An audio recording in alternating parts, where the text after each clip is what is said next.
Gabba Gabba, hey drunken cock fans, this is Hickory the Drunken Underwhelming from the Drunken Under Quarantine Show, and we're here to announce that you have found and stumbled upon our show. We're very happy to have you. If you found this on podcast platforms, you will be sorely disappointed in the magic entertainment. However, the video will be uploaded to YouTube and Facebook. Remember, this show is an adult show, contains adult content. Have fun, stay safe, stay drunk, stay underwhelming.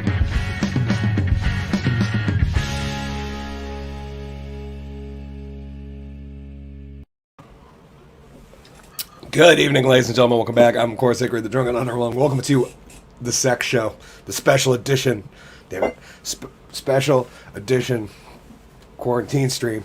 There we go. I got it, kind of. Anyways, welcome. We are back. It is Saturday night. There was supposed to be a show, but a snowstorm came in. So GW and I said, hey, if we got time, we should hop on, do a special quarantine stream. Oh, hey, Sean, welcome. What in the surprise pot attack is this? Yes, it's a special edition quarantine stream that happened randomly now once in a while. Now that GW and I found out, we have a really great time hanging out on the stream. Welcome, Sean. But without further ado, welcoming to the show my co-host, my man, my comrade, Mr. GW Foley. GW, how are you this evening? It's Saturday night. Saturday night. I gotta be careful because it's 9 o'clock in my fucking... Your house is sleeping? Yeah. But we're alive on YouTube. Woo! Yes. Yes. Thank you for being here, good sir. Yeah, dude, what else was I gonna do? That's right. It's fucking snowstorms, man. Snowstorm. So yeah, for those who don't know, there was going to be a show, the 7th anniversary show for the Walnut Comedy Club this evening. Colin was going to be there. Evening Out was going to be there. G-Dubs was going to be there. I was probably going to be there. And then, we have like 6 inches of nasty, sleety crap that's come down since, what, like noon? It started here around 10. Okay. So. I was at work, so it was kind of a blur. But by the time I got out at 3, it was kind of sketchy driving home. And when I stopped at the store near my house, I just messaged Colin. He was like, hey, I was thinking, what do you think about still doing it? And I was like, dude, I just drove home, and I'm not going to be real stoked about going out again. Not going to lie. Yeah, So, I wasn't stoked about going up over Killington. No, the pass is a nightmare. Yeah. It's no fun, and there's always accidents, and because they don't fucking plow. Like, Vermont has the dumbest policy of safe roads at safe speeds. Yep. But when you're going up a hill, you have to have some speed to you. So, Yeah. or down a hill. Down a hill is important. Yeah, and arguably scary sometimes. Yes. I got almost stuck at the top of a hill in Woodstock. It's like literally this little tiny hill, but just the way the slush was built up on the side of the road, because it was a road that came out to 4. Yeah. It was like I was sitting there spinning. I had to like crank the wheel way to one side and try to get over to the side. And at that point, I was like, yeah, I should probably message Colin and say it's probably not a great idea.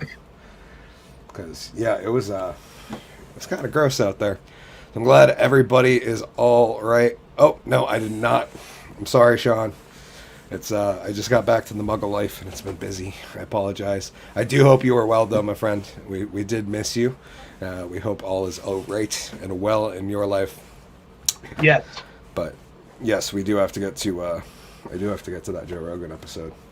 It's just a hard endeavor when you're talking like 3 hours. I know. Like, like I love the show too, but it's like one of those where it's like, it's a time commitment. He said I think the video should have the same impact as the Floyd video. Okay, the podcast specifically, Sean. That's what I'm questioning. Anyways, we're gonna move into a couple random topics. Thank you guys for showing up. We do appreciate it. First one, GW has discovered that the New York Post has an amazing section called WTF, where it's just ridiculous stories. And you get awesome ones like this. And, oh, I forgot to pull up the screen share because it is a quarantine stream. That stuff will happen. But yeah, here we go. This is from the New York Post. Living. I pooped myself on my date's floor. He thought it was mud. Yes, these are the breaking news headlines that are the most important to TW and I currently. Don't worry, there is a couple more that are a little more serious and less tongue in cheek than this. Oh, we got a beautiful spam comment over on YouTube. Thank you, Eileen Weaver, for the spam. We do appreciate that. Are we gonna block them? Probably should. Can I do that? Yeah, Do the block. block. Boom. Was blocked. She was blocked. That's Fuck right. you, Eileen. That was like the first time I think I've done that, and I gotta say, I understand why people like that because that power felt good. Good. It felt evil, but it felt good.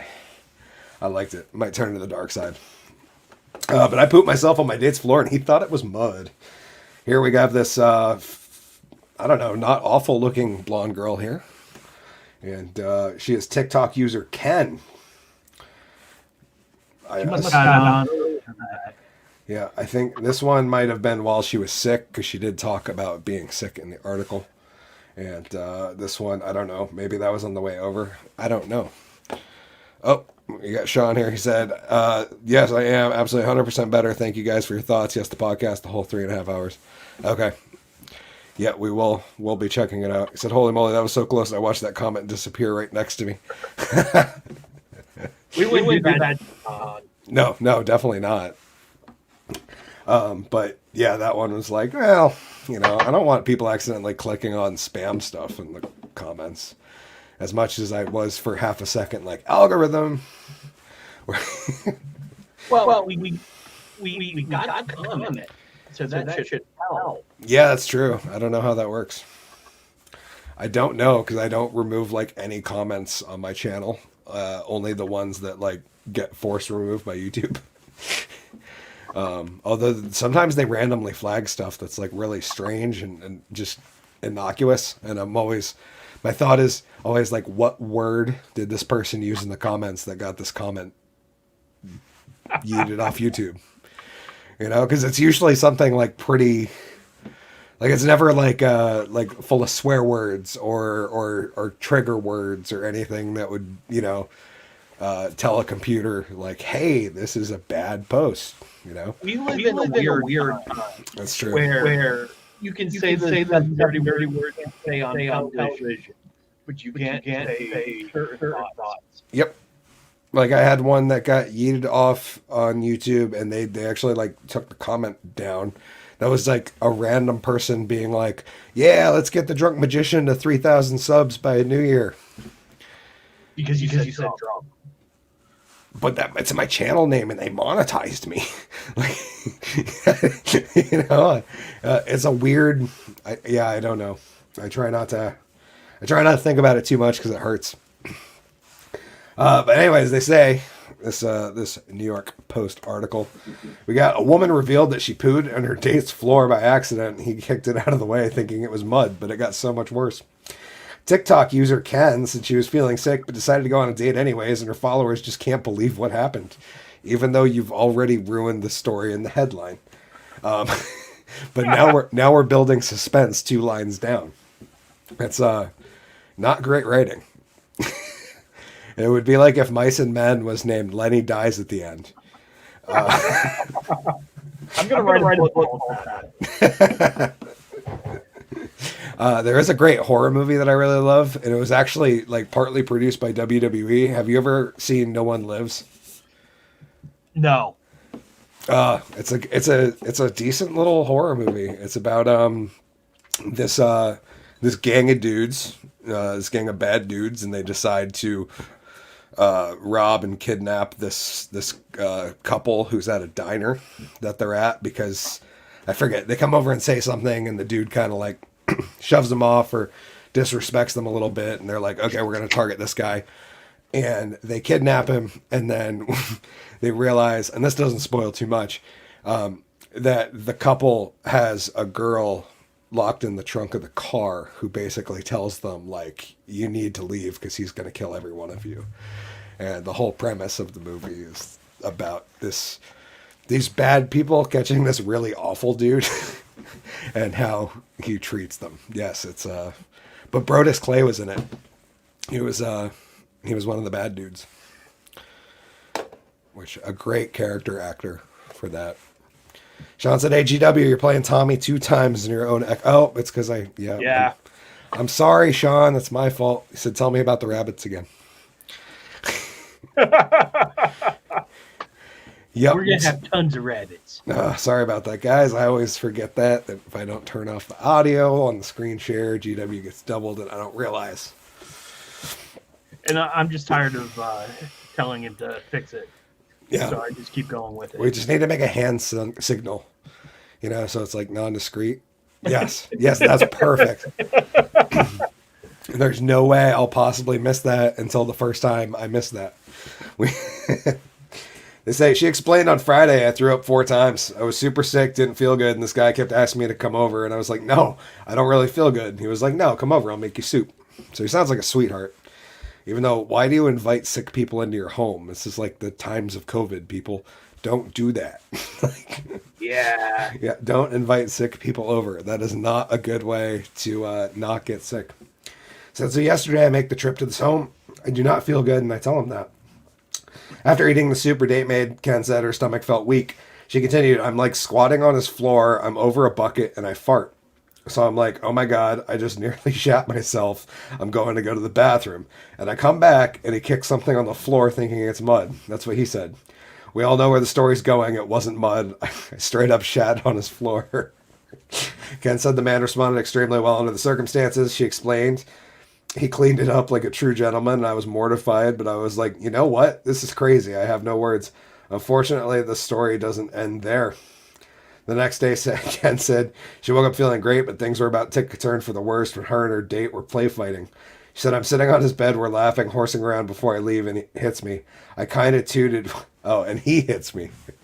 I kind of tooted when he hit me, and I would love to tell you that it was a little innocent too, but I full-blown shot myself.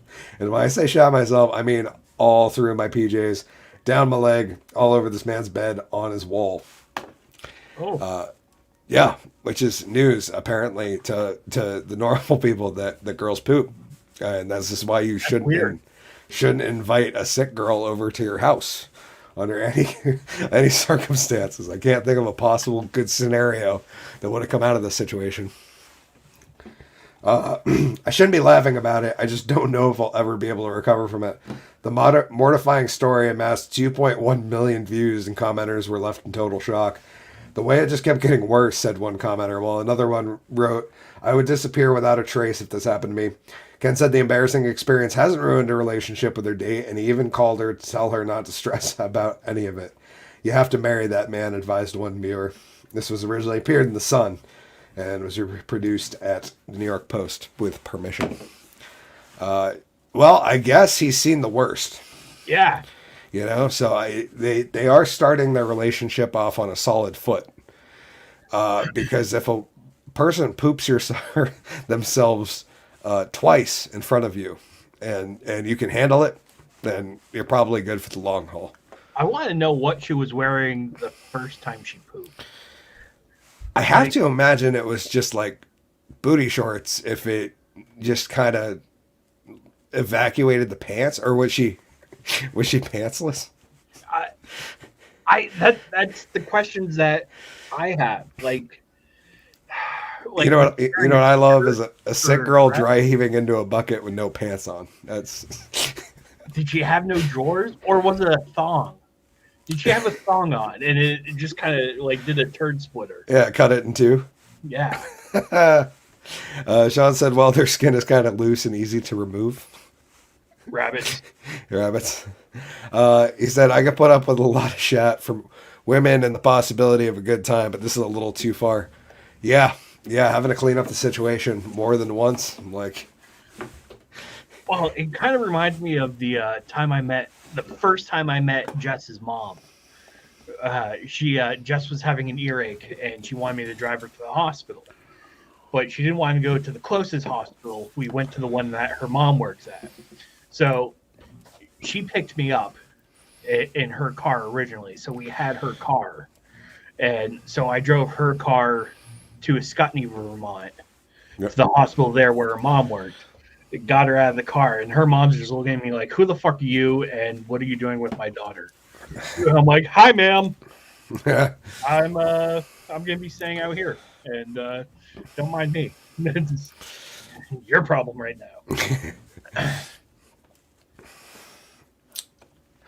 And look at us now. We live together. Oh, so adorable. One big happy family. Yeah, you guys are cute. Something to aspire to. Here's a quick Babylon Bee headline, just in between. CNN quietly resets days since an employee committed a sex crime, counter back to zero.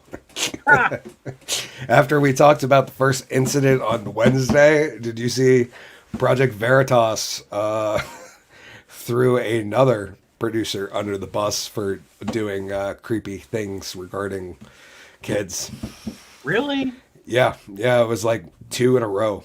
Like, I think the first one broke like Monday or Tuesday. Yeah. And Veritas released video, recorded video, not of him actually doing anything, but the people in his inner circle ratting him out to Veritas. God damn. Yeah, I think they might have a problem over there. Wow, that's an understatement. Which raises the question: is it that people that are into that are drawn to positions like that because they can get away with things, or does that type of job just create that type of person? I'm hoping it's the former. I don't want, because that's not necessarily like producing for CNN, but like that's the type of field I want to get into. Okay, yep. And I don't want to be a kitty diddler. No, we would. No. I wouldn't like that, G-dubs. I'd have to go delete the entire series of Drunken Under Quarantine shows, and yeah, that would be a disaster. I mean, we don't have to worry about that because I find kids disgusting. So yes, yeah, me too. They usually just smell. Yes, they're like little gross adults that smell worse. And I guess who am I kidding? I don't like adults either. Yeah. Oh, Sean's got one. We need to start a bounty hunting organization like in the Old West to track down these predators. I agree. Especially ones that abuse their power like that. We should find some predators, chain them up like dogs, and have them sniff out other predators. Oh, like, see, at first I thought you meant like we get the alien predators to come down and do it, because that would be pretty awesome. No. Just keeping like heads of CNN producers as trophies and shit. Yeah, it'd be like walkers on a Walking Dead. Yeah. Put them on a pike. let everyone else know that they don't stand for it. I don't know. Maybe that's too violent. Nah. No, actually, now that I think about it, I don't think it's violent enough. Speaking of the opposite of young people, we got this lady's photo. Speaking of The Walking Dead, this is also from the New York Post. Florida woman spiked boyfriend's lemonade because he wouldn't shut up, say deputies. Alvis Parrish vowed to kill the man as she was taken into custody. And this does not look like the first person she's attempted to murder. No. Nope. I'm surprised she doesn't have a face or neck tattoo. Like she looks hard enough to have one. Yeah. Well, she definitely has a Tweety bird somewhere. Yeah, it's probably true. Sean said, yeah, those those guys should have an explosive collar in case they get away. They say a sinister Florida woman, sinister, great use of the word. Sinister Florida woman admitted to poisoning her longtime boyfriend by spiking his lemonade with antipsychotic medication. So much better than anything else it could have been. Because he wouldn't stop talking, sheriff's officials say. Alvis Lorraine Parrish, 54, yelled to deputies last week from the front porch of her Jacksonville home, flatly confessing to lacing her partner's drink with Seroquel, according to the arrest report obtained by Action News Jax. Yeah, I did it because he wouldn't shut the F up, Parrish said, adding she called authorities after giving the man just enough of the drug to quiet him down, but less than a lethal amount. Because apparently she's a pharmacist too. Parrish then vowed to kill the man as she was taken into custody, according to the arrest report. Do whatever you want, Parrish said. If you don't take me, I will kill him. Seroquel is used to treat schizophrenia, bipolar, and depression. according to National Alliance of Mental Illness. Deputies found the man extremely lethargic inside the residence, where he said he didn't understand why he was so tired. I'm not sure why she would give me that, Parish Spartner, 9 years, told deputies. I don't take Seroquel. The man initially refused to go to a hospital and then had trouble filling out a report for alleged domestic battery due to his lethargic condition, authorities said. So these idiots asked him to fill out his report while still under the influence of the drugs that he was unknowingly given. Well, he didn't want to go to the hospital. That sounds like they got some good police reports going on wherever this is. Or was it? Jacksonville, Florida. Yeah, okay, yeah. This sounds like a Florida story. We're on the right path. Remember what I said? Every time someone from Florida gets brought up, we should take a shot. Yeah, that's a good point. He then realized the lemonade tasted weird, and investigators found a powdery substance at the bottom of the drink.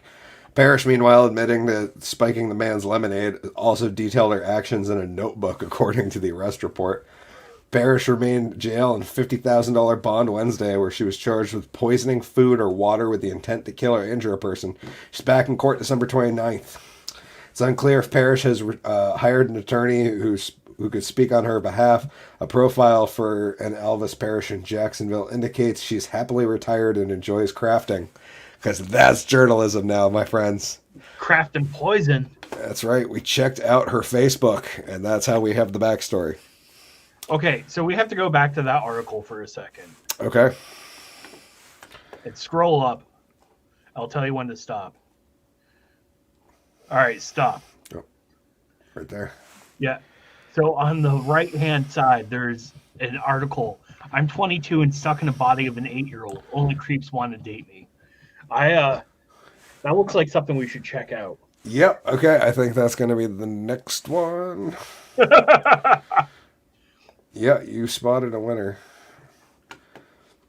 Okay, I'm 22 and stuck in the body of an 8-year-old. Only creeps want to date me. This is from Living. It's from Catherine Gannon at The Sun. Published yesterday at 5:50 p.m.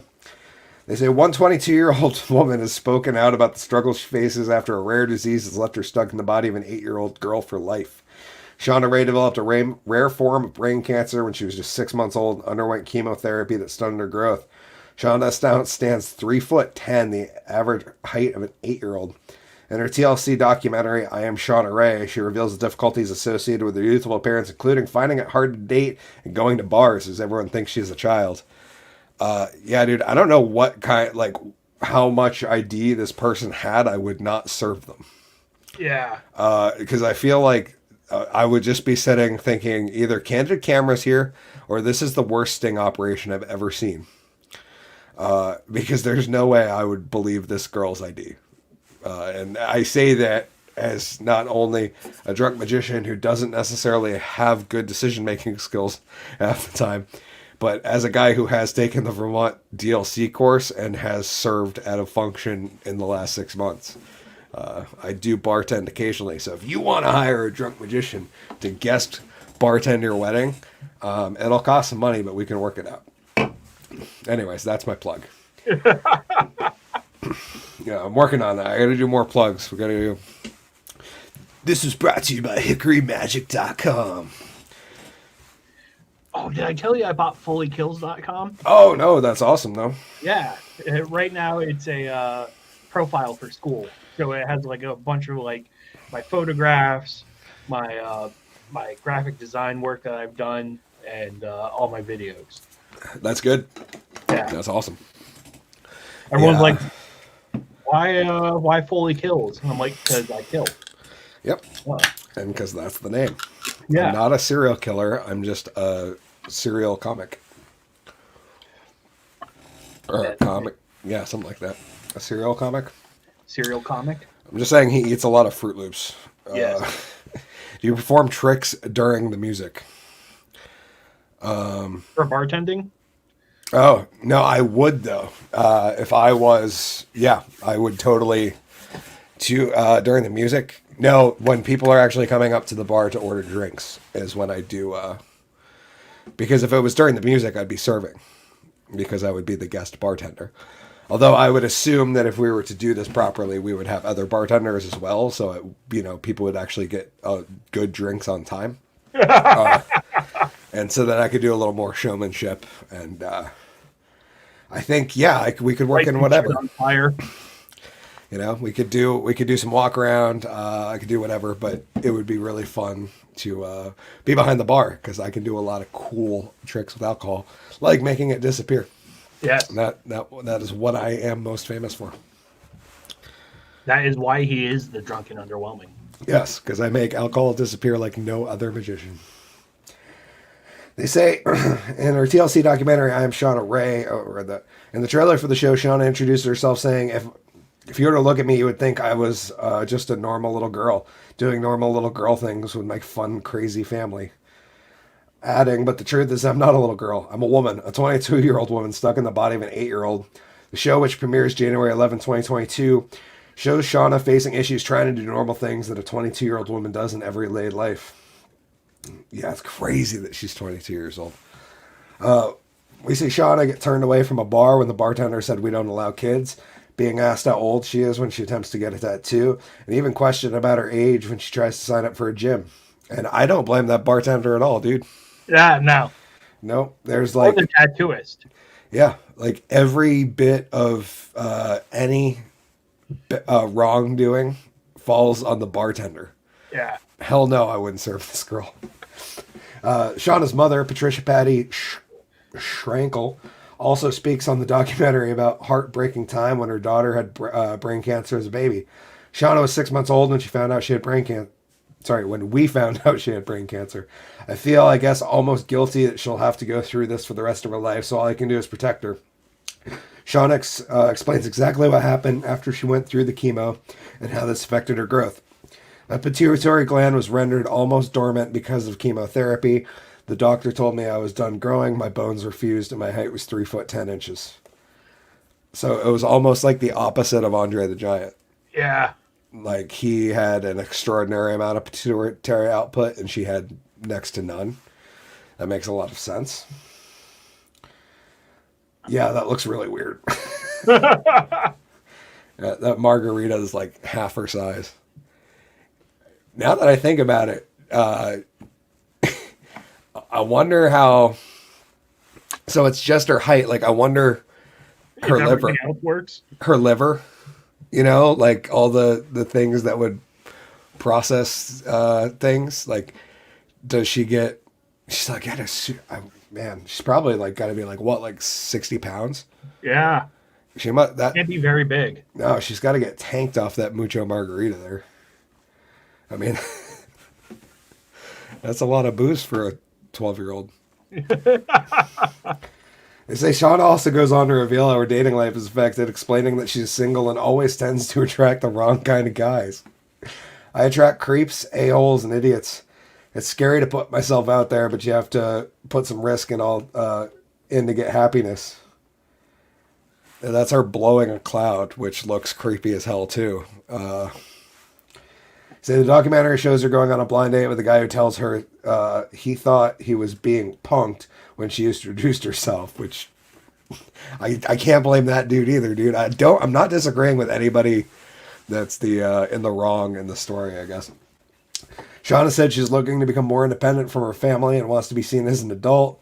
I can't go anywhere without them asking questions, said Shauna. As she gets ready to leave the house, she asks her stepdad, Mark, who are you going to the brewery with? Who's driving? When are you going to get back? Her mom, Patty, said, I don't know if I'm ready to let her go, but she needs to be let go. And this is her at, a pole dancing class? Yeah. Well, here's a question. Let's not put our significant others in the way. If you met her and she was really cool, would you date her? That's a really good question. Like totally compatible on every level, other than the fact that she's like 75 pounds soaking wet. And I'd be scared to death of hurting her like all the time. that would be my concern. I'm a big dude. I'm a big dude too. I like short chicks. So can you imagine how many times you would almost get beat up holding her hand walking down the road though? I'm like, you'd have to be like super careful all the time. Like, I feel like you would be a target. Or making out with her. Yeah, that'd be like a home only kind of venture, I think. And we'd have really good shades. Sean said, "I wonder if it'd be good to give her roids. She could get into cage fighting. The problem is she doesn't have any reach, Sean. But She doesn't have a reach or anyone in her weight level.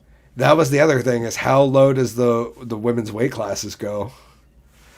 Because like that's if she was in people of her weight class, I don't know." Sean said, "I could not spend the rest of my life explaining my girlfriend to everyone in the world." Yeah, but you could just not. Yeah. Like They don't need to know. No. I mean, I would worry about getting beat up a little more than usual, but I think it's like all my friends would already know. Yeah. So it would be like people that were going to give me a hard time would be people I didn't care about. That being said, I'd probably have to like give the local cops my name and like fill them in too, so that they like didn't have to come out every single time somebody saw us holding hands or something. I would like to see that conversation of like, so this is my girlfriend. Oh, you're a sick fucker. We're taking you down. Whoa, whoa, whoa. She's of age. Yeah. Absolutely crazy. Yeah, pulling out the ID and the cop doesn't believe you. It's real either. It's like the bartender. But yeah, I do. I do feel. I guess the next question, D-Dubs, is: would you rather have a situation like this or a situation like Andre? I would rather be Andre. Okay. I'd rather be larger than. I don't know. Like, don't smaller people last longer? Most likely. Oh, we got another one. Yeah, right there on the YouTube stations. Boom. More spam. Look at that. And block user. Block user. Bam, it felt good. Yeah. Fuck you, Emma McBride. Yeah, too much power. I got too much power. It's going to my heads. It's the small head. In the wreck. Yes, it's very, very exciting. But yeah, just one of those. I gotta say I would agree, but I also don't know. It would be, but yeah, generally it works that way with other mammals, right? Is that the smaller ones live longer than the bigger ones? Yeah. I mean, look at dogs. Like, small dogs last longer than large dogs. Like, way longer. So, who knows? Maybe she'll live to be like 120 or something. And get even shorter. Oh, Grandma's 3'7". Now that raises another question, though. Sorry, what were you gonna say? Considered a midget? I don't know. I don't know if you need to have a certain condition to be a little person or not. Sean said she needs to have "made on date" tattooed on her deck. Yeah, but people still wouldn't believe her. They just think it was a fake tattoo. Yeah, dude, I could get a tattoo saying I was made in 1990. Doesn't mean it's true. Nope, but that's what he tells the ladies. Yeah. That's right. Yeah, you gotta shave a few years off. That's hard for people to believe how old I actually am. No, I agree, and I felt during your comment when you said me saying that I'm old in the video makes me feel really old.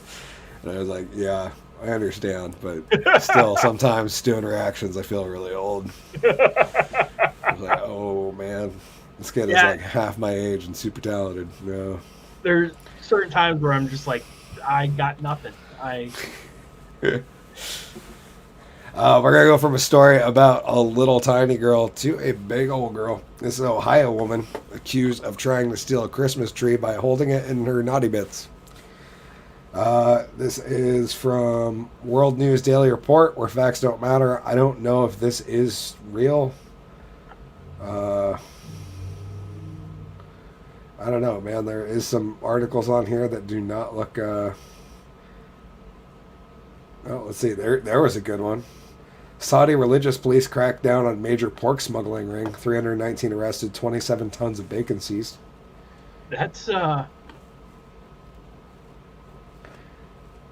Yeah, I don't know, but we're going back to the other one because I saw a lot of people comment and share this around, and it was like a top story on Reddit and that type of stuff. So I figured even if it wasn't true, we should read it because this is funny.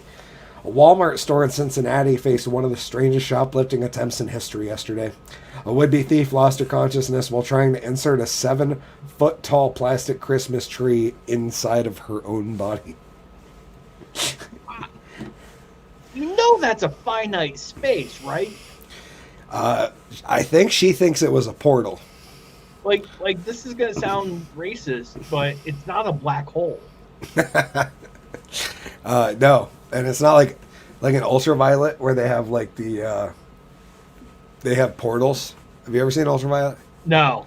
They have like infinite space portals, so like you could like open up a zipper and literally keep all sorts of stuff in the storage, but the zipper is what like opens the storage. So there's like a scene where she can just like pull a gun out of her arm because there's like a portal thing on her arm.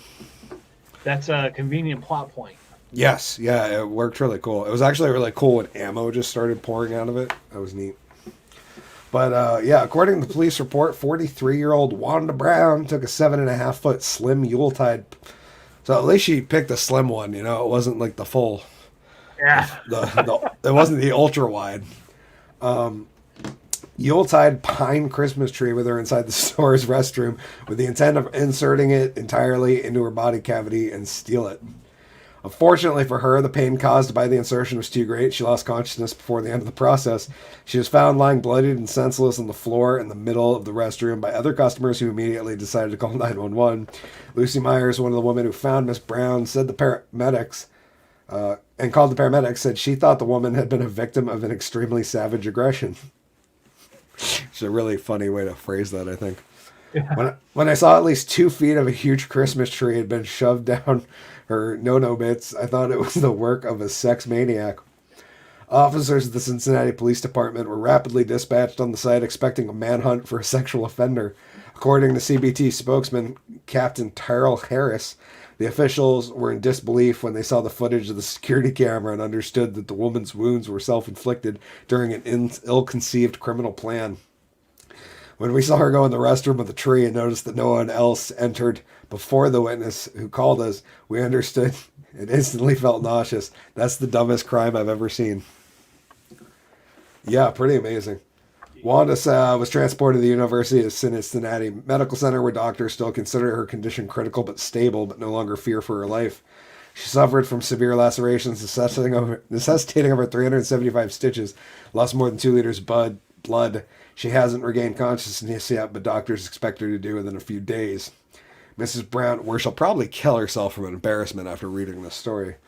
Mrs. Brown has a long criminal record, including several larceny charges, as well as other crimes like possession of counterfeit documents and even impersonating a police officer.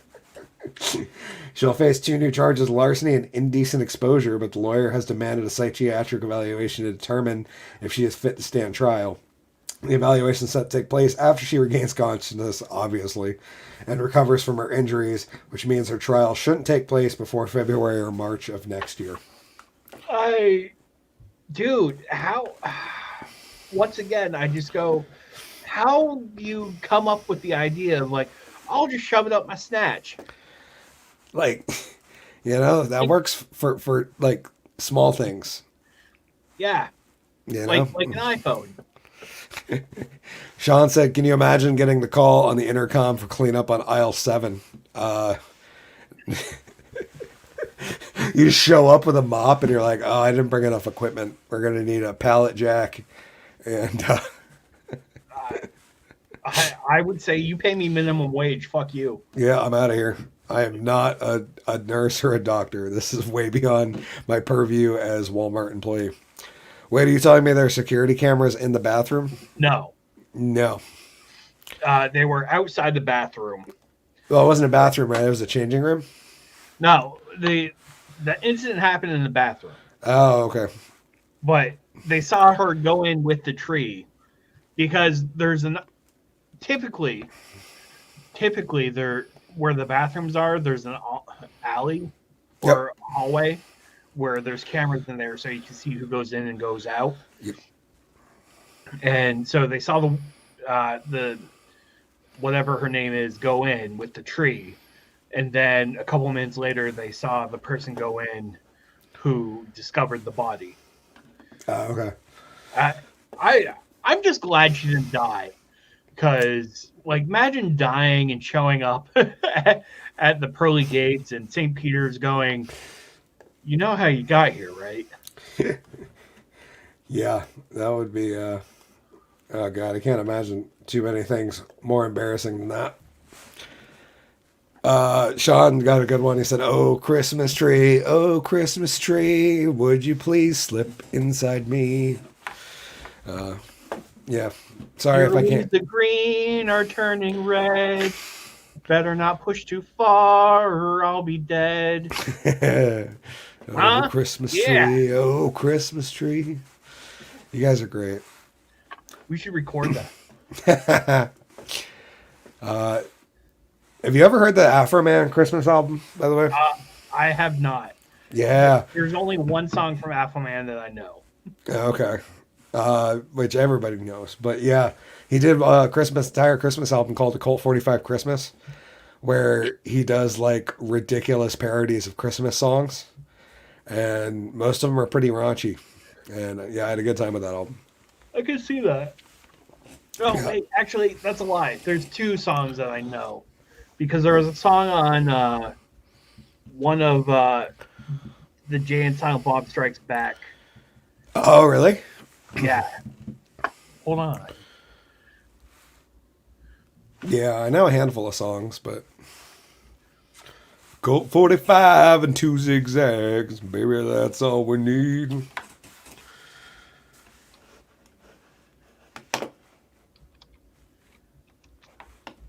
Do do do do do do do do do do do do do do.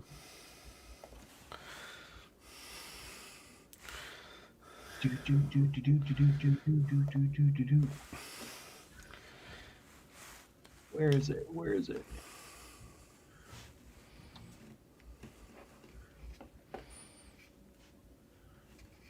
You find it? I'm looking. I'm looking. Oh no, it is because I got high. Okay, never mind. There's only one song. Go to the park after dark and smoke some tumbleweed. The marijuana bird, we take our turn singing them dirty rap songs. Yeah, I love that shit, Sean. Anyway, speaking of musical acts and our other co-host that isn't on the quarantine stream specials, but he's on the regular show. This is a shout out to him. Nick sent me this. What is that? It's the Island Boys. Oh, look at that one. The Island Boys. I don't know the rest of the song. You could hear that, right? Yeah. Yeah, we'll play it again because that was pretty funny. Island Boys. Oh, look at that one. The Island Boys. I don't know the rest of the song. What is that? I love that he's like, I don't know the rest of the song. Yeah, nobody does. I watched the footage again of them getting at that club. Was it sad? Kinda. And then there's one going around where they're at chat and they don't have a good time. They're like fighting with the host. Oh. What were they fighting about? You know? The host said something that pissed them off. And they're like, what the fuck? You're like, bitch, punch you. Talk about being. Speaking of fighting with the host, did you see the clip of our vice president on with Charlemagne? No. All right, we're gonna pull it up. So the backstory is he asked her a question about. He said that something along the lines of, "Who is Madam Vice President? Who is the president? Is it Joe Biden or Joe Manchin?" Insinuating that it seems like Joe Manchin has a massive amount of party power in the party right now because of the way he's positioned as being like number 50 for the Dems. And she got first they pretended like her connection was weird and that they didn't hear the question, and he asked her again and she got very defensive. So we're just going to check out this. This will be G-Dub's first reaction to seeing this. Mansion. I'm sorry, I interrupted. I think the vice president can hear you. It's the mom. I'm so sorry, Charlamagne. We have to wrap. She can hear me. You hear me? Can you hear me now? Can you hear me, Madam Vice So President? I'm sorry. We got to wrap. Oh. So I'm sorry to interrupt. They're acting like they can't hear me. Yo. I can hear you. Oh, so who's the I real? can hear you. So who's the? But like, right. So first off, that's weird. Like Yeah. the fact that her like assistant just cuts in and like over speaks the vice president on while she's doing a podcast with. I mean, I'm not a guy that follows Charlamagne regularly, but he's got a pretty big thing going on. You know what I mean? He's not like huge. yeah, it's massive.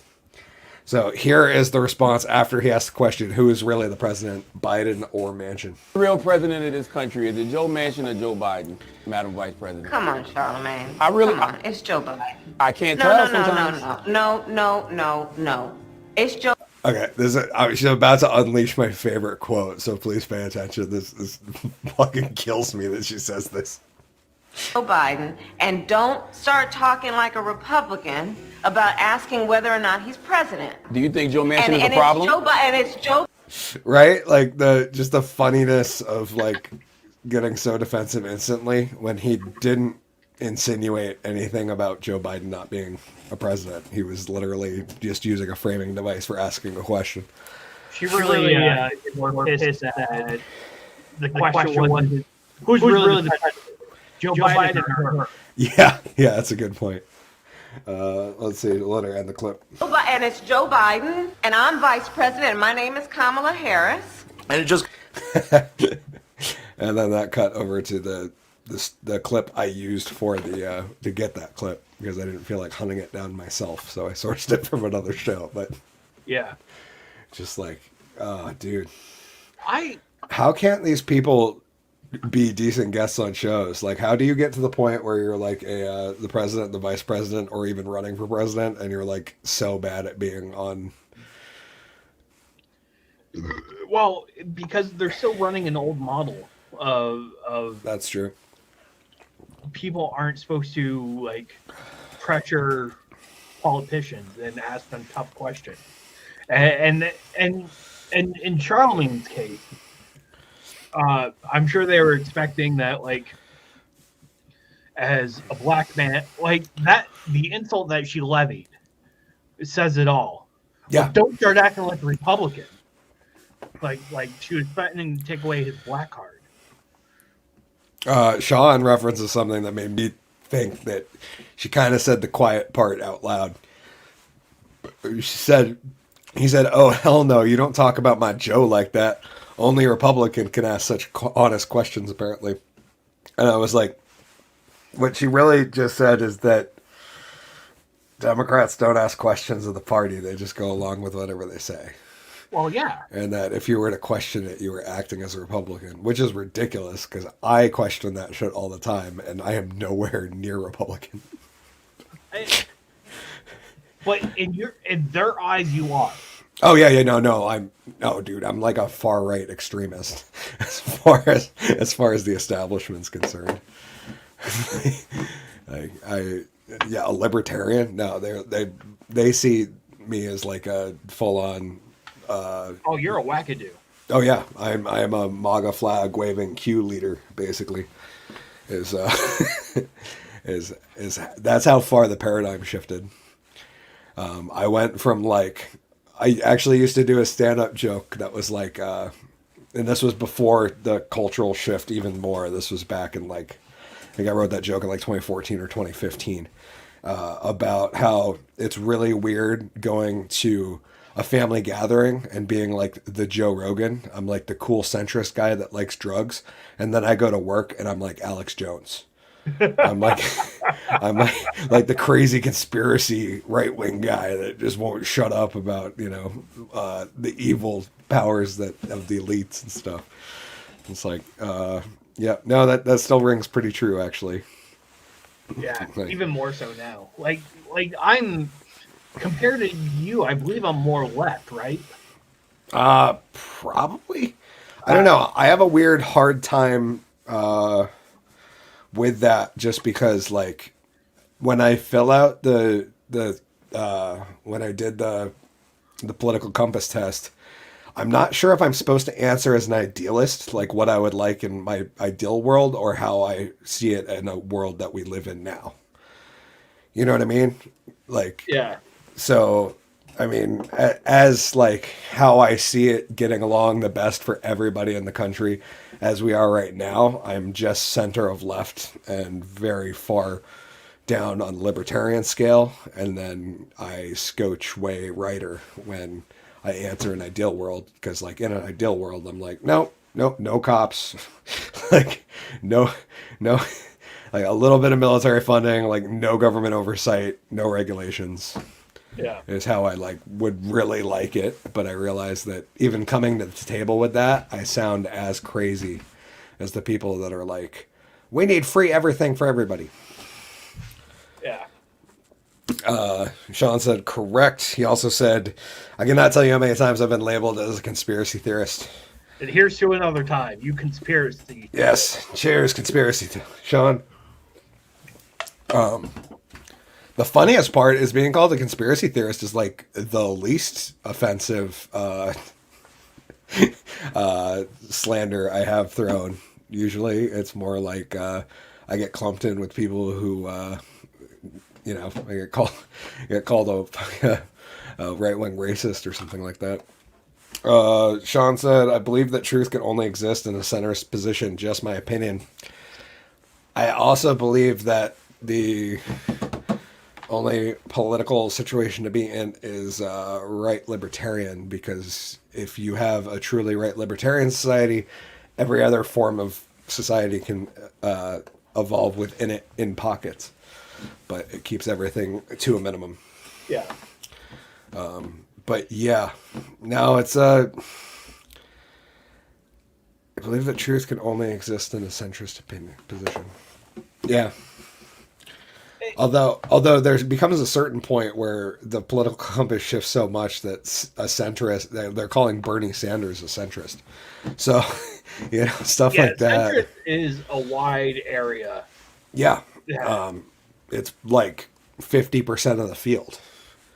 You know what I mean? Yeah. Because it's the center. Well, and it's hard. Like, I don't consider myself a centrist. Like, I don't consider myself an extremist either. But I don't know. The political leanings are weird for me. Well, especially because the scale doesn't compensate when people just talk left and right on the political compass. They completely forget to mention the whole libertarian authoritarian scale. Yeah. Because you can be a far right authoritarian, like, some bad guys in World War II. Or you can be a far left authoritarian, like some bad guys in China right now. Or actually, China's got like a weird free market kind of, so they're probably like They're still center left authoritarian. But yeah, it's Sean said a right and left extreme is biased for the truth. Being labeled in one position or another is just a strategic move to discredit your opponent. Yep. And yeah, I would wholeheartedly agree with that, Sean. That being labeled in one position or another is a strategic move to discredit your opponent. Although usually towards one side. People barely get offended at being called commies anymore. Oh, dude, I felt bad. So there was, when I was living in Minnesota, there was a woman there that I was friends with, and her family came over from Vietnam, and she lived in the northern section, which I believe was more communist than the south, but her family was fought with the United States for freedom.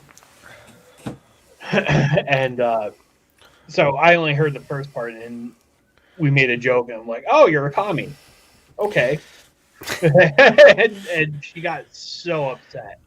Yep. I'm like, I'm sorry. It's just a joke. I apologize for you. Like, it's one of the few times I apologize for making a joke. That's because people who actually live in it realize how shitty it is. Yeah. Like, that it doesn't work for everyone, even though it's supposed to. We got a crazy story here. This one is about monkeys. A group of monkeys kill over 250 dogs for revenge in an Indian town. That's a town in India. This was World Newsweek by Samantha Berlin, published yesterday. They say a group of monkeys in a small town in India took, quote, revenge, unquote, on the local dog population this month by throwing them off the top of tall buildings and trees. It is reported that the monkeys have killed about 250 dogs in the process and are now targeting villagers. The monkeys located in somewhere in India started the rampage after some of the dogs allegedly killed an infant monkey. News 18 reported that when the monkeys see a dog approach, they catch them and throw them from a significant height to the ground. In the neighboring village of Lavul, the monkeys have fully eradicated all of the dogs. After all the dogs were killed in the village, residents contacted forest department officials to catch the monkeys, but when officials attempted to catch the monkeys, they were unable to capture a single monkey. Not a single one. That's why you don't catch animals, you shoot them. Villagers believe the monkeys are taking revenge on the dogs, News 18 reported. Now villagers in Lavul are being chased by monkeys. Some have even been attacked. According to Stephanie Poindexter, who doesn't sound like she has a made-up name at all. I know. An assistant professor at SUNY Buffalo, whose research focuses on primate behavioral ecology, said studies have shown that animals, primarily monkeys, can practice revenge. We've seen that when an individual is attacked in some way, the likelihood of them attacking someone else related to their aggressor is higher, Poindexter told Gizmodo. Typically, there's a preference for attacking a third party associated with the original aggressor as opposed to the actual aggressor. For the most part, these acts of revenge take place shortly after the attack. Poindexter also explained that the group's hyenas have been known to seek revenge on the aggressor's relatives instead of the actual aggressor. It's kind of like a gang thing, right? Like, you don't actually go after the dude, you go after his family. After the forest department was unable to capture any of the monkeys, villagers began attempting to rescue the dogs on their own, but some of them have found themselves subject to the monkeys' retaliation. Some have even been injured themselves or fallen from buildings, News 18 reported. Which sounds a lot like monkeys are throwing people off of buildings now, is what I just heard, not reported, but that sounds like the subtext, right? Yeah. Villagers reported that now there are barely any dogs left in the area, but the monkeys have not stopped even after a month of attacks. Now villagers reported that the monkeys are targeting small children, which has created a panic within the village, and probably should. In Malaysia, a wild monkey captured a puppy and held it hostage at the top of a tree for 3 days. According to locals in the area, the puppy was about 2 weeks old when the Maki kidnapped it. Makis are notorious for being extremely intelligent, but also sneaky, which comes with being intelligent. Some locals have seen the monkeys raiding their pantries, snatching clothes, and going through fridges. Due to the overgrowing number of complaints, Malaysia's Department of Wildlife and National Parks began culling thousands of monkeys a year.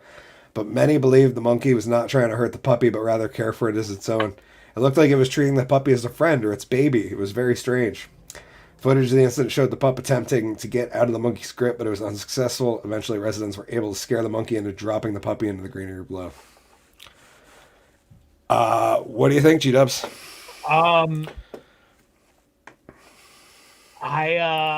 This seems like the start of Planet of the Apes. A little bit. And like, I don't want to fuck with monkeys, but I want to know, how big are they? Like, how big are the dogs that they're taking? Yeah, do they have like tiny dogs? And like, how big are these monkeys? Like, I'm thinking like an average, like, you know, like 40-pound dog. That's a lot of weight for a monkey to drag up to a top of a building to throw off. Yeah, I don't know. Like, that's the photo.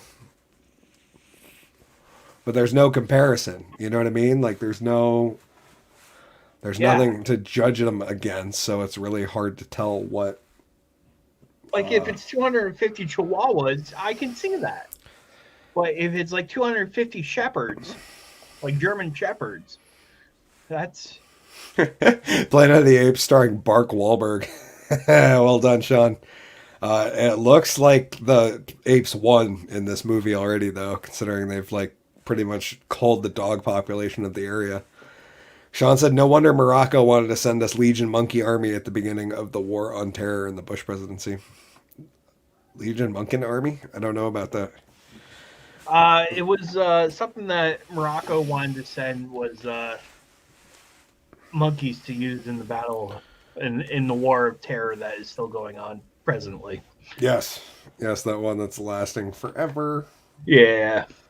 How many presidents have we had since then, and still no end in sight? Well, we're on number 4.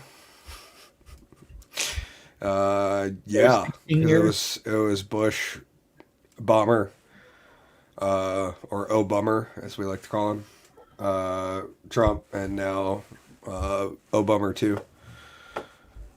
Fahrenheit 9/11 referenced that. I gotta reread that, man. I haven't read Fahrenheit 9/11 since I was in high school. I thought that was a movie. I think it was a book first, right? I don't know. Michael Moore, fucking. Oh, wait. Was that? Oh, no. Okay, sorry. I was thinking the Fahrenheit, the actual. 451? Yep, the original book. Yeah, I haven't watched that in forever. I'm not something about that fat loser just bums me out when I'm watching him. Let's talk about Michael Moore, not Not me. Yeah. Or not me. this fat loser. Yeah. No, don't get me wrong. Might be a fat loser, but not like Michael Moore fat loser status. And then I finally wanted to talk about, and I should have brought up a clip or something. Hold on. Let me see what is. Things going viral. All sorts of YouTube clips. Going viral. Yeah, we were going to bring up that podcast.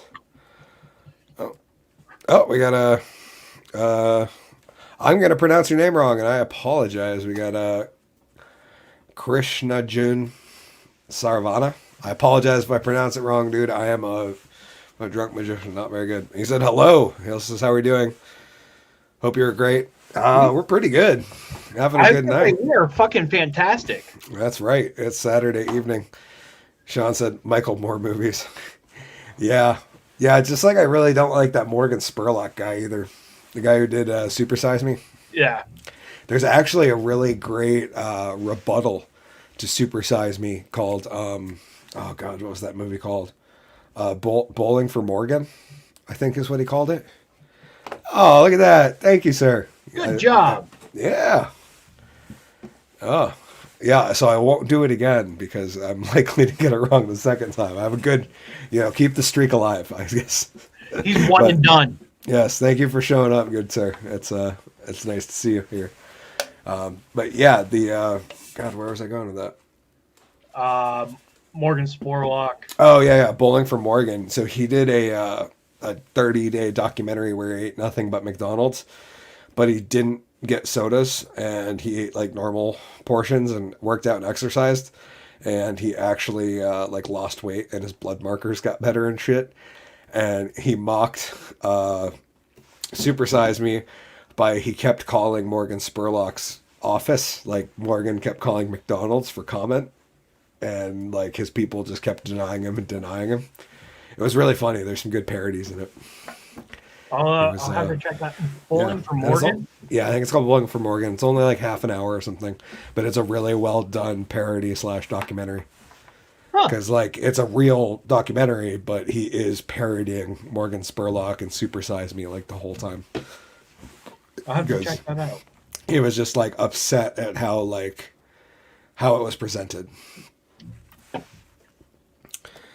Yep. Sean said you could lose weight eating straight butter and lard if you worked out. Although, to be straight up, Sean, you could not work out and still lose weight. It's all just about calories in and calories out. So you just eat, like for a grown adult like me, like 2,000 calories of butter a day and I would lose weight, except I would be starving all the time and I would feel really gross. Krishnajan said, Yeah, see, I probably pronounced it wrong that time. He said, react to Vaishnava Janato by Brennan V. I will add it to my list right now, sir. Let me pull that up. You and your reaction videos. Hey, I have a great time making them. And people seem to enjoy them, actually. So Yeah. No, hey, it helps out the show because, I mean, we got Sean, we got Krishna Jun. yeah, it definitely helps the for the algorithm. That's for sure. Okay, added Vaishnava Janato. I have not reacted to that one yet. I do enjoy me some Broda V though. That dude is dope. Great old school hip hop style for a lot of it. Yeah, I dig him. Yeah, he sounds like old school American hip hop, which I really dig because like I liked rap more back then. I think Yeah. something really classic about it, and he's just a funny dude. Like you can just tell on camera that he's like super funny. I like the video where it was two dudes chasing after a chick, and he. Oh yeah. Oh god, that was Vianco. Which Yeah. I think Vianco means the F word, and I'm not sure. I think somebody said that in the comments. I haven't really looked into it. Sean said, GW, I think we would all enjoy doing a reaction video on the Under Quarantine stream. Oh, yeah, we could do that at some point. What do we want to react to? That would be fun. That's kind of what we do when we do live clips on the show. Yeah. But, yeah, I'd be into that. But, see if I got a screenshot here.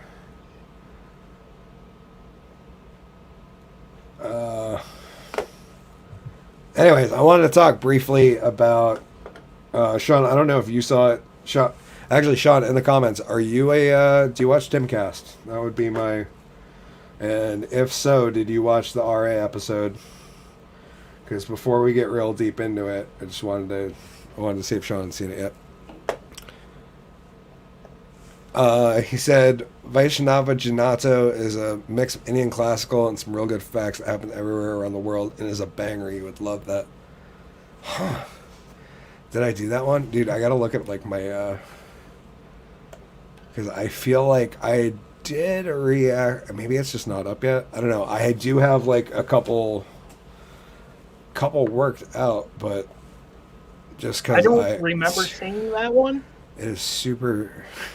I'll be super busy at work coming up, so I tried to get some while I was on my chronocation to get a little ahead on the channel.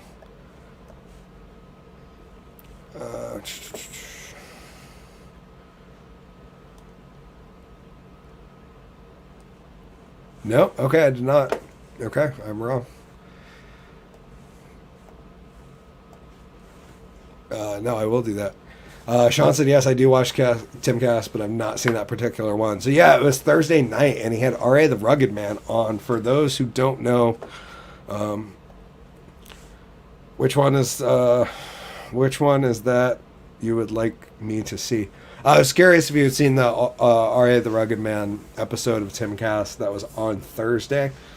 And it was interesting. It was basically... and G-Dubs, you said you'd only seen like the viral clip, right? Yes. Okay. So I watch Timcast regularly. Obviously, Krishna John said, yes, indeed. I love your videos. Keep going. Love from India. Thank you, brother. I really appreciate it. And yeah, I will be continuing to produce more content. Don't you worry. I'm just getting started and having a lot of fun with it. And we're almost at 1,500 subs, which is kind of mind-bending right now. Tell all your friends. Yes, share it, share the show. Sean said I will definitely check it out.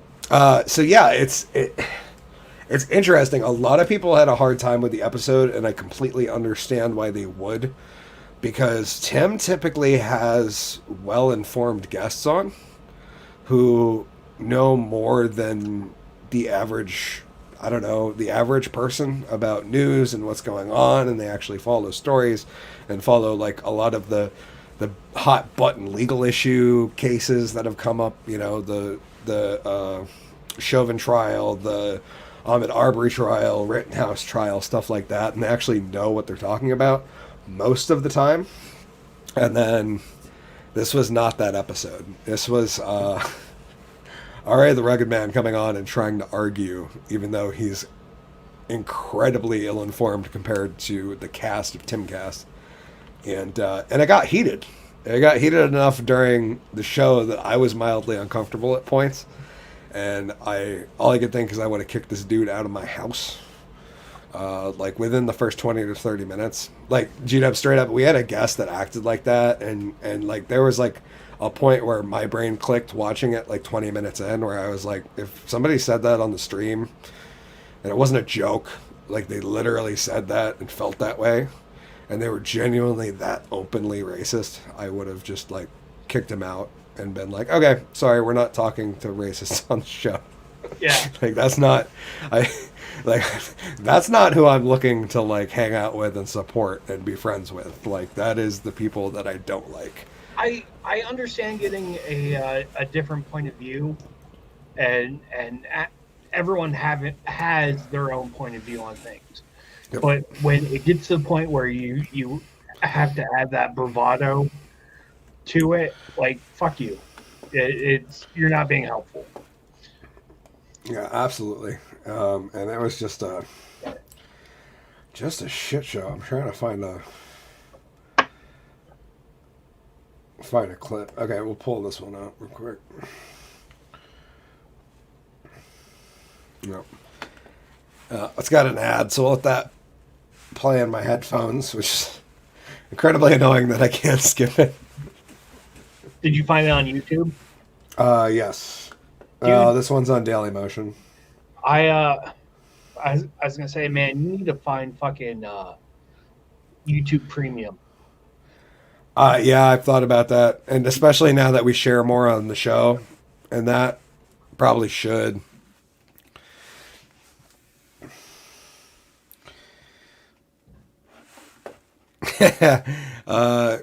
He said, "Come looking for beef, and I'll send you back as a vegan." Oh, well done. That's funny. Okay, so we'll at least show the part where like RA gets all upset and stands up. Now this is the viral clip that people are talking about, and this was the after show. So for those who are not familiar with Timcast, it is hosted by Tim Pool, and he's got Lydia producing, and Sour Patch Lids, and Luke Rudowski and Ian Crossland. Luke does wearechange.org, and Ian is one of the inventors of Minds. Anyways, R.A. the Rugged Man on. This is during the second portion, so they do a normal 2-hour show Monday through Friday, and then afterwards they record a members-only segment that's uncensored, and they usually talk about things that they can't talk about on YouTube, or a lot of the time use stronger language than they do because they like to keep the podcast family-friendly. But this was a heated moment in the members-only section, which I didn't get to see. I was over RA by the time this part went down, and yeah, this is. They have it worse than I do. I literally just said. Yeah, I know. That was. was the. Oh, I forgot to add it on screen. They have it worse than I do. I literally just said. Yeah, I know. That was. You can hear that, right? Yeah. Okay. That was the facade. You're just, that bro. was the facade to not take away Facade? From the yes, it was like yeah. Admitting outright, saying straight up, bro. And your Jesse Smollett hoax. You made up this whole story dude. about white supremacists coming to your house and saying, "Oh, the mixed couple," and throwing racist pamphlets at you, and you made up a whole Jesse Smollett thing. You know, I've been and noticing, that's the takeaway from the struggle of the black man. it seems like we're blending between. No, you're a racist. So this is the part where Tim gets heated, because after this amount of shit from RA, I am amazed that he hadn't kicked him out to begin with. As I said earlier, I would have kicked this dude out like 20 minutes into this conversation. Prick. Here's my hour-long documentary about the black struggle in Ferguson. Oh yeah, great. Yeah. Oh, great. $100,000 budget. James Baldwin interviews with people on the ground to talk about what they've been through, and you have the nerve to come up to me and tell me my experiences don't matter when I'm fighting the fight. Stop screaming, bitch. Stop screaming, first of all. Talk like he would have gotten back, like kicked out of the house for that. Yeah, especially like fake cultural appropriating white guy over here. But talk to me like because I'm not that guy. Yeah, Talk you are. normal. You I'm not are. that You guy. actually are, dude. You are that guy. Talk about I'm not that guy. Before this made me laugh because he is that guy. Like, he's the guy that like claims that he's like super righteous and not racist at all, but he's like the most racist piece of shit. And I hate to talk crap about this guy because I really don't know that much about RA other than he's produced some like pretty, I don't know, some exemplary music in the past and worked with some really big names like Wu-Tang and such. But yeah, I've lost zero respect after hearing the him talk and act in this manner. I'm gonna go back for just a second because I cut out. Okay. You are. This is not adult behavior, by the way. If you think this is, if you think this is acceptable behavior for adults, yeah, you don't have a like. You need better concept on what adulthood is. You actually are, dude. You are that guy. Talk about I'm not that guy to fucking scream at, bitch. Want you fucked up? All right. Fucking screaming at, bitch. Let's calm down. Man. You think you can? I'm not that guy. Yeah. After a room full of people tell you you are that guy, you're still just going to be pissed off and yeah, crazy. Sean, you're right. He said, "Holy crap, that is uncomfortable business." Yeah, and this was just like the kind of the climax during the after show. This was not the entire 2-hour live show experience, which I'm pretty sure they pulled off YouTube because they were worried. But it's still up on Rumble and stuff like that. Yep, Sean's right. He says, when 30 people tell you you're drunk, you should sit the hell down. Yes, or in my case, you should stumble your ass out on stage and start pulling rabbits out of a hat. Yeah.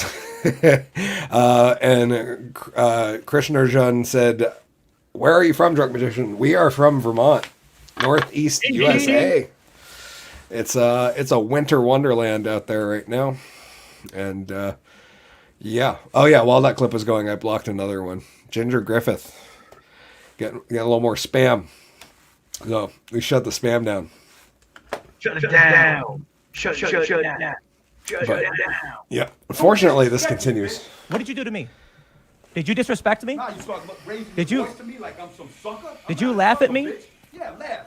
Did you disrespect me? I was nice to you, bro. I was being nice. You start raising your voice to me like I'm your son, bitch? You raised I'm your not voice gonna to deal me? with that. Bro, I I said didn't raise my voice I to respected nobody. you. You wouldn't shut the I fuck up with appreciated that you. raising your voice shit.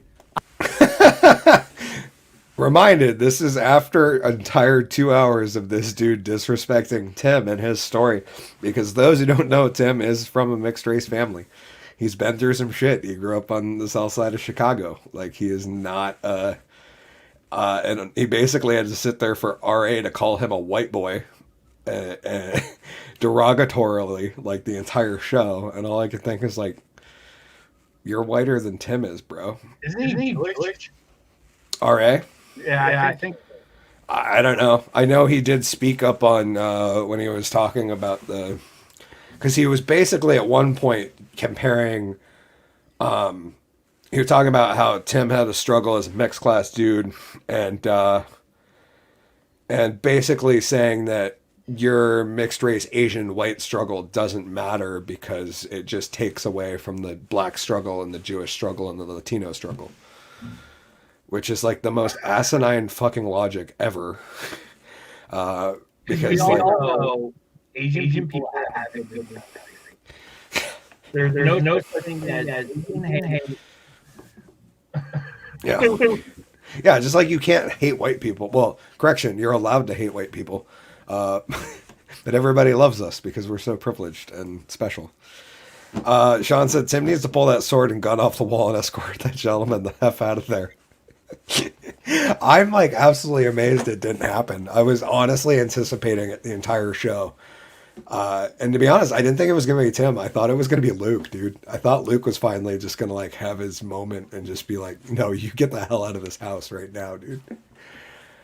But no, absolutely crazy. One of the most uncomfortable podcasts I've ever watched, but I'm glad I watched it because it was an eye-opening experience of what it's like to listen to somebody who knows what the hell they're talking about and is well articulated, arguing with somebody who gets all of their information from CNN. Because that's literally what I walked away thinking was like, wow, he is like the definition of CNN educated. and doesn't know anything he's talking about because he doesn't know any of the facts behind any of the cases they brought up. He was very just like dismissive of anything that wasn't directly related to his narrative. And yeah, basically got up and yelled at yelled at the people who offered him the opportunity to go on the podcast and get more exposure. Which is crazy because RA's typically, from what I've seen, is an anti-establishment dude, but apparently he's bought into a bunch of woke bullshit, and it was kind of mind-numbing to watch. It's not working right.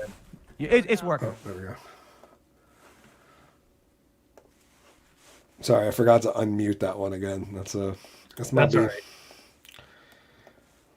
I thought he was still talking, so I shut the fuck up. Yeah, sorry. More. I lost a lot of respect for him. Like, I just, dude, you can't be doing shit like that. Like it's that whole like when going real goes wrong, Dave Chappelle skit where he's like, like, I don't like people playing on my phone, and like get in trouble and shit. Like, I don't know. I would tell him to shut the fuck up and sit the fuck down. Like, what's he gonna do? Assault me? Yeah, like in my house where I'm armed to the teeth. Like, that would not be a wise idea to attack somebody inside their own compound. Yeah. Especially when they've got a bunch of friends sitting around. You know, it's not like it was the two of them sitting in a room discussing it. It's like a conversation between 5 people.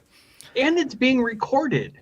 And live streamed. Yeah. To an audience of, I mean, Tim's live stream audience is usually like anywhere from, I've seen him as high as the really crazy show he did that had, he had Drew Hernandez, Alex Jones, Joe Rogan, and Blair White as guests for one episode. And they had like 120,000 live on that show. But that's like, you know, anytime Alex is on, he's going to get huge draw because you can't see him on YouTube generally. Yeah. And same with Rogan, is that like anytime he's on anything other than his show, it's going to get huge ratings because people want to see him interact outside of his space. But yeah, I mean, that show had like 40 or 50,000 people watching the entire time. So yeah, not only are you being live streamed, you know you're on a show that gets millions of views, that is going to have clips taken from it, and they're going to get millions of views. Yeah. And you're still just going to act ignorant and be an asshole and standoffish when you could have like literally not been a dick and had a great show and walked away and had people been like, you know what I mean? Because it was not them that brought up the topics to argue about. It constantly just got led by RA from arguing from one thing to another. And yeah. And why argue? Like, I understand. I think because it's cool, you know? Like, I don't know. Yeah, just dumb, dude. Like, the entire situation was stupid. And yeah, I'm still shocked they didn't kick him out because I would have. Yeah. I wouldn't have allowed that behavior on our show. And like, I'm pretty cool with a lot of people saying a lot of raunchy jokes and pretty much whatever, even to the borderline sometimes where I'm like, I don't know if we're going to get booted or not. But Sorry. No, the second somebody says something and is like unapologetically racist about something, like, no, I can't. I can't allow you to say that shit on my time. Krishna Jones said, Hickory, would you like to react to classical music from India, and what is your views about it? I don't have a whole lot of experience with classical Indian music, to be quite straight. Send some suggestions. Yeah, send some suggestions. But Sean followed up. Sean's got a comment. He said, Krishna Jan, please, me personally, I would really enjoy more about Indian classic music, like what kind of music was played during the 50s, 60s, 70s, and so on and so forth. So yeah, send it over, man. I'm willing to check out all sorts of cool stuff because there is a whole world of crazy shit out there that I have not experienced. And how old are you to quantify classical music? That's a very good question. Especially, yeah. Especially like the 80s now are classical music. So yeah, I hear people talking about 80s songs as oldies now. And I'm just like, oh, I don't like that. No. Rock Me Like a Hurricane is not an oldie. Although I still hear Rock You Like I'm Herman Cain every time I hear that. So didn't Herman Cain die? Yeah, he passed. I think he got the COVID. I think he had the coof, yeah. Krishna John said, great, Sean Henry. Yes, I agree. Sean said a classical car has to be over 25 years old. See, there's the knowledge we're lacking. That's interesting. Over 25 years old. So a 90... what? So 90... I'm not doing math. 94 is a classic now. Shit, I should have held on to that Taurus. It would have been a classic in another 10 years. That would have been great. Yeah, but then you'd be holding on to a Taurus. Yeah. I did like the Taurus, though, man. It was a nice car. It was fully loaded. It was like a very much beautiful vehicle. Yeah, it was way before its time. It had lights on the... auto defrosting side view mirrors, full leather, mock audio. Had less than 60,000 miles on it, and yeah, and it subframe rotted out within 2 years of me having it. And that's why I have a lease, is because I was so pissed off that I went right to a dealership, and I was like, yeah, no, I'm going to get a lease. Sean said, yeah, cruising the gut in an 89 Nissan Sentra sounds so dope. The gut, like Rutland? Apparently, there's more than one gut. Yeah, Sean, is there a gut near your house? Because we definitely have one down here. I live a few blocks away from the gut. Yeah, it's the belly. It's the seedy part. Oh, man. Okay. So Sean said, quick live reaction. We're going to react to, we're going to break this up a lot so we don't get copyright claimed. But this right here, my friends, is this awesome channel. This dude is called Lars von Retriever, and he does these awesome songs. This one is Biden's LGB band. This is Smells Like LGB Spirit. And he does awesome tunes where back when Trump was in office, he was doing a lot of Trump ones that were really, really funny. Sean said, Christian Jones said, Sean, check this out. And Sean said, yes, we do have a gut. Okay. I wonder, is there a salsa company in your gut, Sean? Because we have salsa from the gut over here. But this is Biden's LGB band playing Smells Like LGB Spirit. Load up on the ice cream. Bring your friends. It's time to lose and to pretend. G-Dubs, you got a little blur action going on. Oh, sorry. I'll fix it. No, it fixed. We're good. Are those Hummers in the background? I think so. I'm not sure what speech that was from. But yeah, let's give her another. Our little group has always failed and always will until the big end. Absolutely hysterical. Just like, so yeah, there's gonna be a hello. And yeah, they just take clips. Oh, here's a Kamala one in there. Hello, our approval rating so low. Hello. Approval rating low. Hello. With your eyes closed, it's less dangerous. Here we are now. Re-elect Us. Wow. So a lot of them don't necessarily have, like the lyrics switched up, but are still super, super funny. Yeah, this channel posts a lot of hysterical content. I'll have to check them out. Yep, they got a whole. There's laugh covers. That's some older stuff. Yeah, Metal Trump was one that's how I found him, is because what he did with Trump vocals on some of this is absolutely hysterical.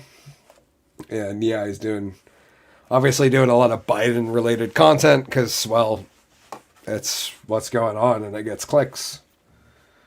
But once in a while, Trump will like highlight in the or be featured in one of the Biden ones or vice versa.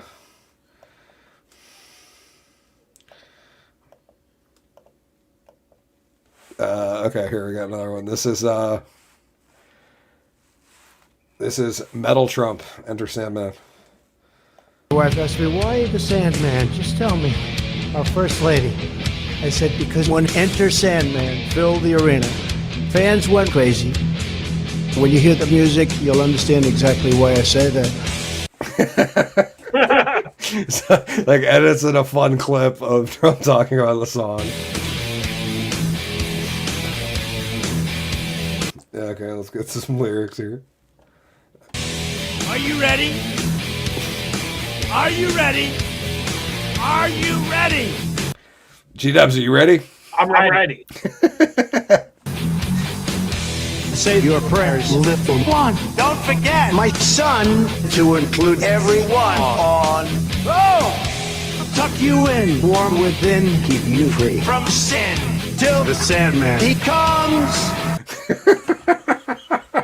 Wow. Like, I can't imagine how much time these must take. Oh! Sleep with one eye open. Good thing you. Pillow tight, folks. Light. The fact that they kept the folks in there. Holding your pillow tight, folks. Oh, too good. Yeah, a lot of work goes into those, but it's he deserves it. I hope his songs don't get copyright claim because I hope he's able to monetize that with the amount of work he puts in. They probably do. Probably do. Yeah, Sean said our cruising days are over in 1990 when the city banned passing one place more than 2 times in half an hour. They were issuing $300 tickets. There was a huge protest, but of course the cruise died. That sucks. Oh, that's man. Yeah. I heard about laws like that, but I never. Weird. What happens if you're lost? Sir, you are way too lost to be operating a motor vehicle in our city. We're gonna have to... Here, have $300 taken away from you. Jason said to Rumble, like the app, because I do have a Rumble channel. We actually should probably start streaming to there as well at some point. But I'm not sure. No, we do need to get some new services going. Yeah. Because, yep. He said, "Don't be lost with your 30 friends on the same. Don't be lost with 30 of your friends on the same street." I'm not sure what 30 of your friends. I don't know. Because they're all cruising together. Oh, okay. So don't have a parade. Yeah. Fair. That's totally fair. I think that's about it. I don't have a whole lot else. G-Dubs, you got anything else you want to? Tomorrow night, the redo of the 7-year anniversary show of the That's Woolen right. Mill. The Woolen Mill, 7 o'clock, right? 7 o'clock, yes. Nice. It's a little earlier, but it's all right. It's a Sunday night show. Yeah, which is weird. It's gonna be very weird, especially because it's like one of the Mondays I'm not off this upcoming week. But be all right. It's Christmas week. It's the start of Christmas week. Yeah. Yeah, you got to work the whole 12 days of Christmas, or it didn't really matter. Yeah. I don't know. It's been over a year and a half since I've had a job, so Yeah. Work? What's that? Yeah. Yeah. It's an unfortunate thing. But yeah, this we'll be back on Wednesday. Oh, my exiting through My exiting thought is dinosaurs still exist. We're living in the land of the thesaurus. Well, that's not a bad. We definitely live in the land of the evolving dictionary, where the meanings of words are being changed on the regular now at an epic speed. And if you don't believe me, you just need to go to the archived version of a few dictionaries from like 5 years ago and look up some very key words, and you'll find that the definitions have completely changed in as little as 5 years. A lot of them, particularly in 2020. And, I mean, we live in a world where 1984 is being rewritten, so...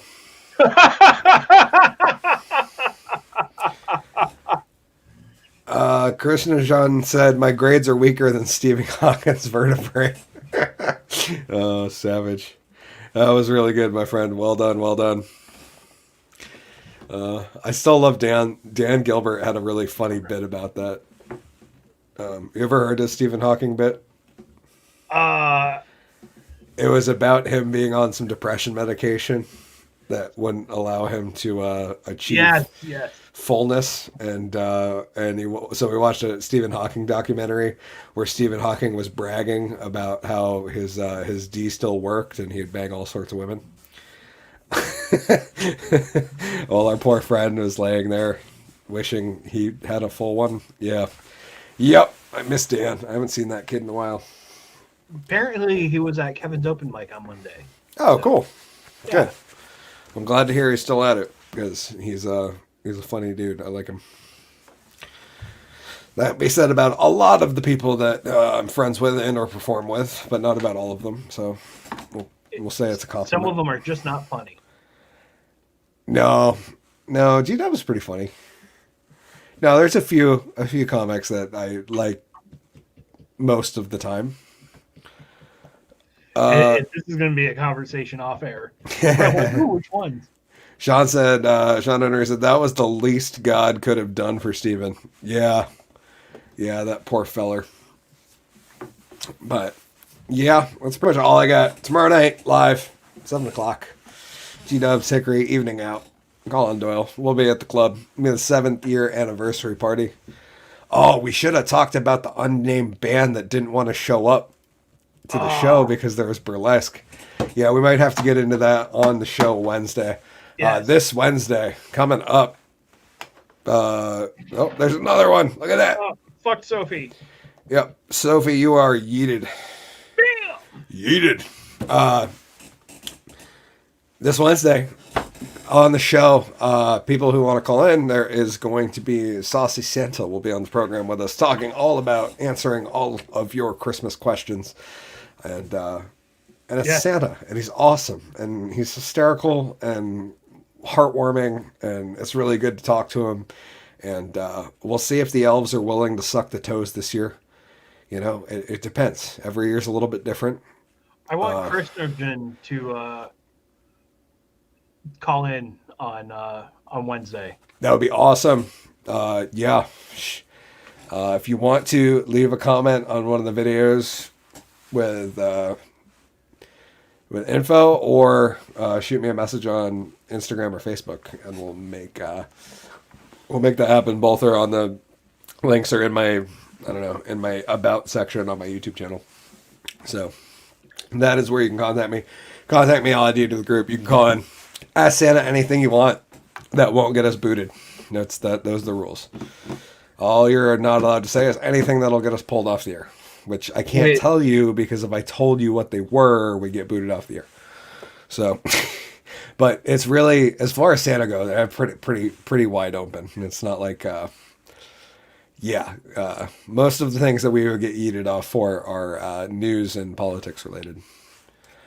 Sean said, you're going to get popular. The robots are starting to follow you, Hickory. Yes, I need some of that robot action. How many did we eat? 3? Yeah, dude, it was weird. Maybe it's because it's Saturday. You think the bots like party more on the weekends? They must. It's a weird. I don't understand how that works, but yep, that's. Well, it seems like whenever we do a quarantine special, we definitely have more bots on the quarantine specials than the the Drunken Under Quarantine show normal. Which is weird. Yeah, especially considering it's been going long enough that you would think that. Yeah. Anyways. Of course, we just jinxed ourselves. Yeah. Now that's all that's going to be. I think it's the number of subscribers you're currently holding. That could be, Sean. I'm actually going to check right now. I am at 1491. We're climbing. Oh, so many more. Like 9 more. We need 9 more. I actually got nervous because I looked at my dashboard the other day, and so the recent subscribers tab has like your recent subscribers only the last 90 days. And I was just like, Ryan Upchurch unsubscribed from my channel. And like, no, it just he subscribed.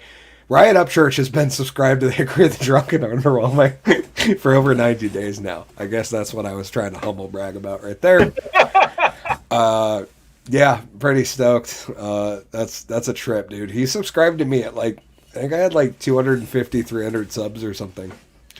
And he subscribed to my channel and shared my reaction video to him on his Instagram.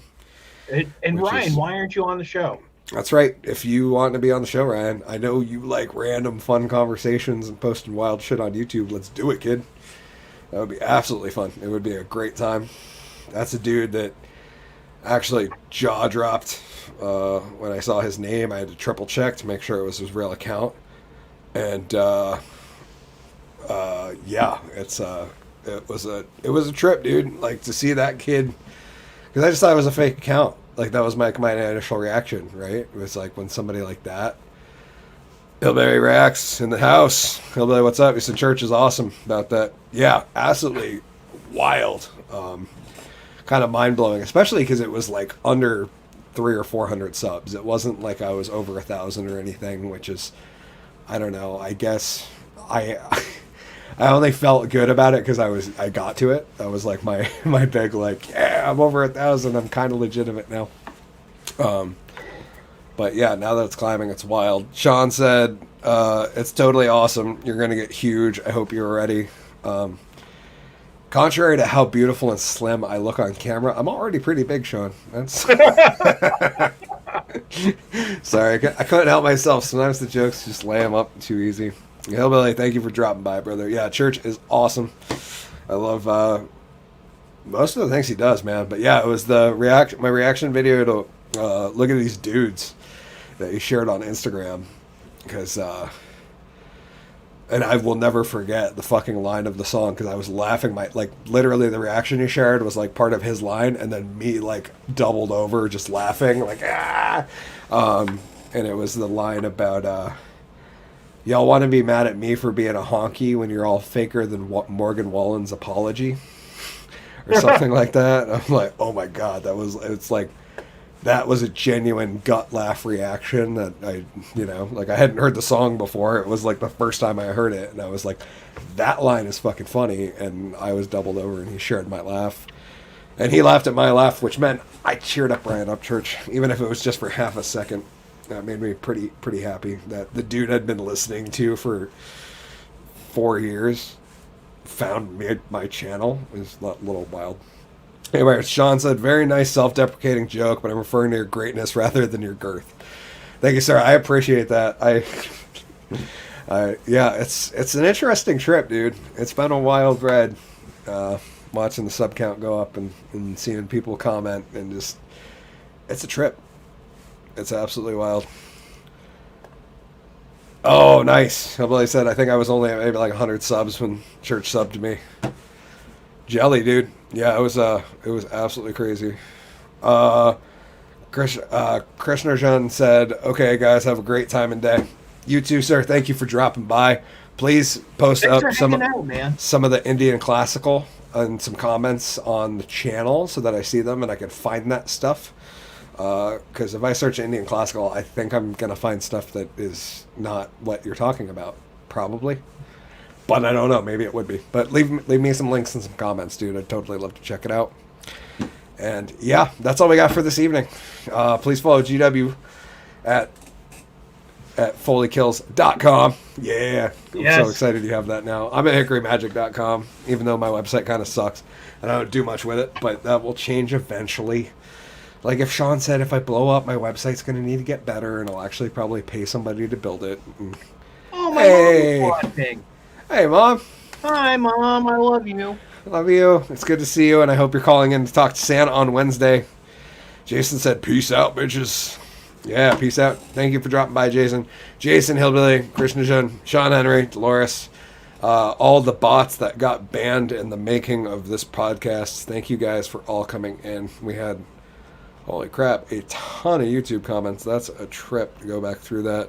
And Dolores threw up a heart. Thank you, Dolores. It's good to see you. Sean said, good evening to my favorite drunken boys. I'm a drunken boy. Yep, that's us. I think we're going to name the fan group the Poor Boys, because it's like a Proud Boys Joe Biden joke. And then our tagline could be, poor boys are just as smart as white boys. And it'd be awesome. And we're just going to take like the Proud Boy logo, but like turn it into like a little pint glass that's like getting filled with a tap, and then the little scroll thingies on the side, and hope they don't want to beat me up, because most of them are a little more manly than I am. Although I'm magic, so I should be fine. On the other hand.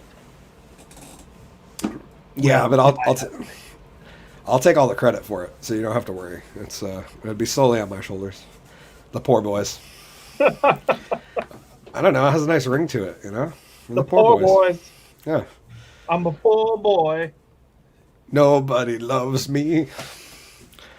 Anyways, please follow GW Foley at GW Foley on YouTube, at Foley Kills on the gram and Facebook, and more episodes of Foley Kills the podcast to come. Please drop by the Drunken Under Quarantine Show Season 2, episode, I don't know, 30-something. Saucy 34. Santa's on this. 34. Poor boys are just as white as white bread. Yes, we are, but we're diversified white boys. We got GW the Ginger on the show too. It's not just Colin the Italian guy or me the classical white redneck. We also have G-Dubs the Ginger. We are the most diverse group of white boys. We are. Yep. The diversest white poor boys ever. But yeah, that's pretty much it. We'll see you guys Wednesday. Drunken Under Quarantine Show Season 2, episode, what, 34? 32? 34. Woo! 34, featuring Saucy Santa. Feel free to write me. Call in. That's going to be fun. Ask Santa all the questions you've been wanting to ask, especially when he's got a good buzz on, because he's pretty open. He likes to answer questions. And he's probably going to yell at Charlie the Elf, because that guy is a dick and can't get Santa's drink order right to save his life. But whatever, you know, it's not my fault. Santa has poor judgment in his hiring of elves, even though I assume there's a limited talent pool. But yeah, we'll check in with him to make sure, see how things are going. Make sure the elves haven't gotten too crazy with the COVID up there, and just ask him some general questions. I got some Christmas questions brewing, you know. I got something brewing. Oh yeah, it's a real good fart. Jason said, or stop pumping, or stop fucking. No. That's all I got on that one. I'm, of course, Hickory the Drunk Unenrollment. Thank you guys for joining us. It's been another very fun sex show, which is SEQS, the special edition quarantine stream show, which has been fun. And I'm really enjoying these. Thank you, GW. It's great to hang out with you as always, brother. Dude, it's been fun, man. I love these shows. Yeah, I have a good time. They're so loose and fun. Anyways, that's all I got. I'm, of course, Hickory the Drunk and Unenrolling. Implore you all to stay safe. Stay drunk, stay unenrolling. Most importantly, in these trying times, try to stay sane.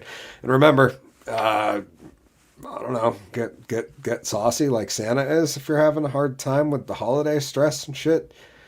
Just don't drive if you're drinking. Leave that to the professionals. Yes. Like drunk magicians and Santa. Cheers, everybody. Drunk magician out. And so I didn't get a chance to take my pants off.